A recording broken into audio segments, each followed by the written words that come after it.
अब का वर्तमान की फसल और पूर्व का पाप जहां कनेक्शन मिला, ऐसा ब्लास्ट होगा जैसे मंदोदरी कह रही है कि महाराज जब तुम चलते थे तो पृथ्वी डगमगाती थी, और आज बंदर तुम्हारी खोपड़ी में लात मार रहे, लाल को कुल रोवन हारा और राम विमुख हाल तुम्हारा। तो अधर्माचरण परिणाम में विनाश को प्राप्त होता है। जैसे दुर्योधन की झूम रही थी, महाराज धर्म से चल रहे थे तो 12 वर्ष का वनवास और 1 वर्ष का अज्ञातवास, लेकिन सिंहासन पर कौन बैठा? महाराज युधिष्ठिर, और उनके पूरे परिवार का नाश हो गया। धर्म दीपक की तरह जलेगा लेकिन लंबे समय तक, अधर्म हाइलोजन की तरफ लेकिन फ्यूज। कुल में कोई दीपक जलाने वाला नहीं रह गया। रावण के रहा न को कुल रोवन हारा। इसलिए अधर्माचरण से बचे। अधर्माचरण हमारा शास्त्र कहता है यदि तग्रे विष्णु परिणामे अमृतोपमम, जिसकी शुरुआत विष जैसी हो वो धर्म, परिणाम उसका अमृत होगा। और यदि तग्रे अमृतोपमम अमृतोपमम, तो परिणामे विष्णु, उसका परिणाम विष होगा। अधर्माचरण से लौकिक उन्नति, फिर लौकिक उन्नति बुद्धि को गिराती हुई चली जाती है। भाई भाई में क्लेश, पिता पुत्र में क्लेश, पति पत्नी में क्लेश, और सब सामग्री है और हृदय जल रहा है, अशांत है, और फिर ऐसे दृश्य ऐसी घटनाएं उपस्थित हो जाती है जिससे नाश हो जाता है। इसलिए सबसे प्रार्थना है धर्म पूर्वक 100 रुपया अगर कमाओ, 100 रुपया मिले तो चिंता मत करो, 1 लाख से बढ़कर शांति देगा। और लाख रुपया धर्म के कमाए तो चिंता करो, कहीं ना कहीं करोड़ लेकर जाएगा और विनाश करेगा। वो आतंक फैलाएगा, वो हृदय में अशांति पैदा करेगा। बड़े बड़े ये माया के बड़े फंदे हैं। इसलिए धर्म से चलो, सत्य से चलो। कल का किया हुआ कर्म आज चैन से नहीं, और अगर आज का किया हुआ भी कर्म बिगड़ गया तो कल की भी चैन चली गई। इसलिए कल जो हमसे हो चुका है उसको हम आज संभाल सकते हैं भगवान का नाम जप करके, और आज हमारा कोई कर्म न गड़बड़ होने पाए, जिससे हमारा परिवार सुखी रहे और हम यहाँ भी सुखी रहे और परलोक में भी सुखी रहे। महेंद्र मिश्र जी बिहार से। गुरुदेव आपके चरणों में कोटि कोटि प्रणाम। श्रीमान, मैं जिला न्यायालय में जज के पद पर पदस्थापित हूँ। रोज सुबह भगवान की पूजा के समय ईश्वर से प्रार्थना करता हूँ कि प्रभु आज मुझसे या मेरे किसी आदेश से किसी के साथ कोई अन्याय ना हो, परंतु न्यायिक प्रक्रिया के कारण कभी कभी कुछ दोषी दोष मुक्त हो जाते हैं जिनके विरुद्ध पर्याप्त साक्ष्य नहीं होते, तथा ये प्रतीत होता है कि वो दोषी हैं परंतु उसमें आपका दोष नहीं है। जो वकील आपके सामने पेश करते हैं उसी के अनुसार आपका न्याय बनता है, तो उसमें फिर दोषी वकील होते हैं, क्योंकि उन्हीं के साक्ष्य के अनुसार हो सकता है निर्दोष को दंड देना पड़े और दोषी को मुक्त करना पड़े। यद्यपि वकील का बहुत बड़ा इसमें रोल है। अगर वो पैसा गलत लेकर के और दोषी को ऐसे साक्ष्य देते जिससे मुक्त करना पड़ता है और निर्दोष को दंड देना पड़ता है, उसके आगे आप कर नहीं सकते, क्योंकि साक्ष्य है। आप भी तो कानून से बंधे हुए हैं ना, तो अब उसमें स्वतंत्र थोड़ी है कि आप कानून के सूत्रों का उल्लंघन करके माफ कर दें, ऐसा तो नहीं हो सकता। तो अगर जान भी रहे हैं, आपकी दृष्टि भी कह रही है, अंतरात्मा भी कह रही है, तो आप उस समय भगवान से प्रार्थना ही कर सकते हैं, कुछ और उपाय नहीं कर सकते, क्योंकि साक्ष्य आपके सामने उपस्थित है, तो आपको उन्हीं के अनुसार न्याय देना पड़े।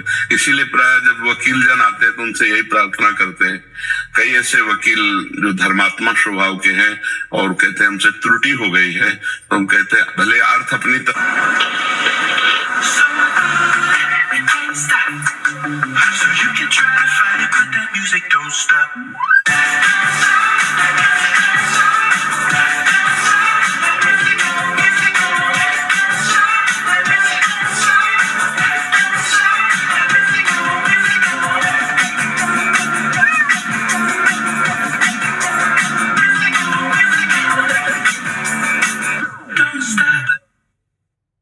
जो है उनके अनुसार न्याय आपका करना बनता है। फिर वो जो अगर ऐसा कुछ हुआ भी है तो वो भोगेंगे जो आपको साक्ष्य प्रस्तुत कर रहे हैं।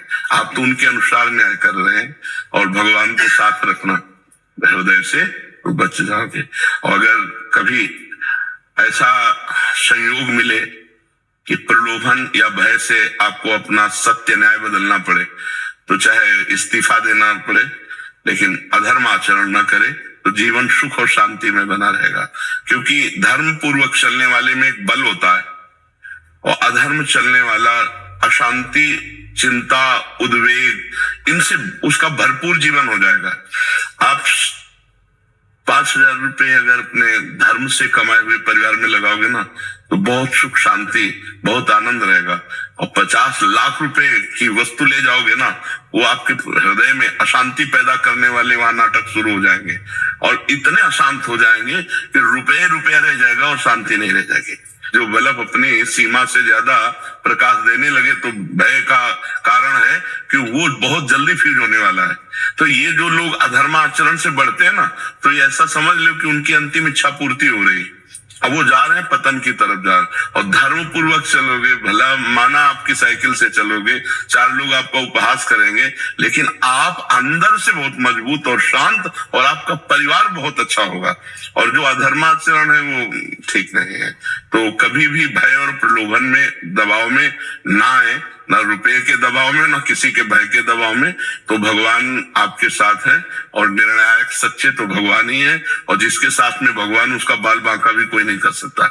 हाँ बिल्कुल, हमारा कर्म ही हमको दुख दे सकता है, दूसरा कोई पैदा नहीं हुआ कि हमें दुख दे सके। हमारा कर्म ही। भीष्म जी बाल ब्रह्मचारी महात्मा, लेकिन कोई पीछे का कर्म बिगड़ा तो 6 महीना बाण की सैया पर रहे ना। कर्म भोगना ही पड़ता, अवश्य में भोक्तव्यम कृतम कर्म शुभाशुभम। डरता रहे कि कोई अशुभ कर्म न बने, पाप कर्म न बने जो हमको आगे दंड दे। इसलिए भगवान को साथ रखे तो वो बुद्धि शुद्ध रखेंगे। नाम जप करना भगवान को साथ रखना है। अगर हम नाम जप कर रहे हैं तो भगवान हमारी बुद्धि को शुद्ध रखेंगे। और शुद्ध बुद्धि है मतलब ड्राइवर ठीक है, ड्राइवर ठीक है मतलब मार्ग से ही चला जाएगा, ठोकेगा नहीं कहीं। अगर ड्राइवर अशुद्ध है, बुद्धि अशुद्ध है, कहीं ना कहीं फंसा देगी। इसलिए नाम जप करते हुए भगवान के आश्रित रहिए, और जो साक्ष्य आपको मिल रहे हैं कड़ी नजर से, सूक्ष्म नजर से देखते रहिए और फिर निर्णय करते रहिए। भाई महाराज रोज जैसे पूजा करते हैं तो रोज भगवान से प्रार्थना करते हैं कोई गलत निर्णय ना हो। बिल्कुल बिल्कुल, उसी का फल है कि आप सत्संग में आए हैं। हाँ उसी फल। हाँ जी, जब द्रवई दीन दयालु राघो तो साधु संगत पाइए। भगवान जब कृपा करते हैं तो क्या देते हैं? संत समागम। उमा संत समागम समन लाभ कछु आन, भगवान शंकर कह रहे संत अगर मिल गए तो इससे बड़ा कोई लाभ नहीं है। सुत दाराधन लक्ष्मी पापी के घर हुए, संत समागम हरि कथा तुलसी दुर्लभ दुए। भगवान के प्रेमी संतों का संग मिलना और भगवान की लीला कथा सुनने में रुचि होना, ये दुर्लभ बात है। अमन जी, राधे राधे। राधे राधे महाराज जी। महाराज जी, मैं पेशे से एक पत्रकार हूँ। हमें सुबह से शाम सच झूठ जैसी घटनाओं से सामना होता है, जिसमें सच या झूठ वाली जैसी घटनाएं होती हैं। झूठ ना, देखो पत्रकारिता प्रकाशित करने के लिए हमें तो लगता है समाज का बहुत बड़ा योगदान है पत्रकारों को, कि हर सूचना को, बड़ी से बड़ी छोटी से छोटी बातों की जानकारी पूरे भारत में या पूरे विश्व की जानकारी भी आती है, विश्व की भी जानकारी होती है कहाँ क्या हो रहा है कैसा। लेकिन झूठ तो मुझे लगता है कि अगर पत्रकारिता में झूठ हटा दिया जाए तो बहुत बढ़िया बात है। क्या झूठ से क्या मतलब उससे प्राप्त हो सकता है? और झूठ से क्लेश ही होता है, और अगर आपको पैसा भी झूठ से मिलेगा तो वो भी आपको क्लेश ही प्रदान करेगा। असत्य तो नहीं होना चाहिए, किसी भी डिपार्टमेंट में असत्य तो नहीं होना चाहिए। जो घटना है, आपसे डरेंगे लोग, आपका विरोध करेंगे लोग। जब आप सत्य पे चलोगे ना तो आपसे डरेंगे लोग और आपका विरोध करेंगे, पर आपका कुछ बिगाड़ नहीं सकते। लेकिन सत्य ही लिखा जाए, जो सत्य घटना है, जो सत्य विषय है, उसी को लिखा जाए, तब तो माना जाएगा कि आप हमारे भारत को सूचना दे रहे हैं। और अगर कुछ का कुछ पैसे के दम से बदल करके लिखा जाए तो मुझे लगता है ये पत्रकारिता दोषयुक्त है, और ये तुम्हारे को अशांत कर देगी, चाहे जो कोई हो। क्यों भाई? वही लिख रहे हैं कि आगे हमें फिर घर आके संतुष्टि नहीं होती। अच्छे हृदय के हो, काफी निर्दोष लोग भी हमारी घटना से आहत हो जाते हैं। हाँ बिल्कुल बिल्कुल, और वो आहतपना भोगना पड़ेगा। जैसे कोई पवित्र चरित्र का है, कोई पवित्र चरित्र का है, अब वो किसी से खड़े होकर किसी लड़की से बात कर रहा है, आपने फोटो खींची, और लिख दिया कि देखो ये कितना चरित्रहीन है। अब वो अपनी सफाई पेश नहीं कर पा रहा है, लेकिन उसका हृदय जल रहा है। हृदय की आग तुमको ऐसी जगह गिराएगी जहां गिरने की कोई संभावना नहीं थी। बहुत बड़ी बात होती है, आपके एक लेखनी से एक इज्जतदार आदमी 2 मिनट में पूरे भारत में बेइज्जती को प्राप्त हो जाएगा।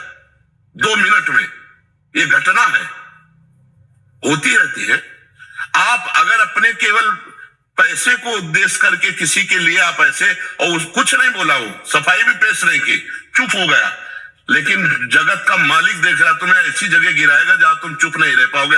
ये बात तो समझनी चाहिए। आपकी एक छोटी सी कलम की गलती एक इज्जतदार आदमी की पूरी भारत में बेइज्जती हो सकती है, और आपकी छोटी सी बात बहुतों को संभाल सकती है।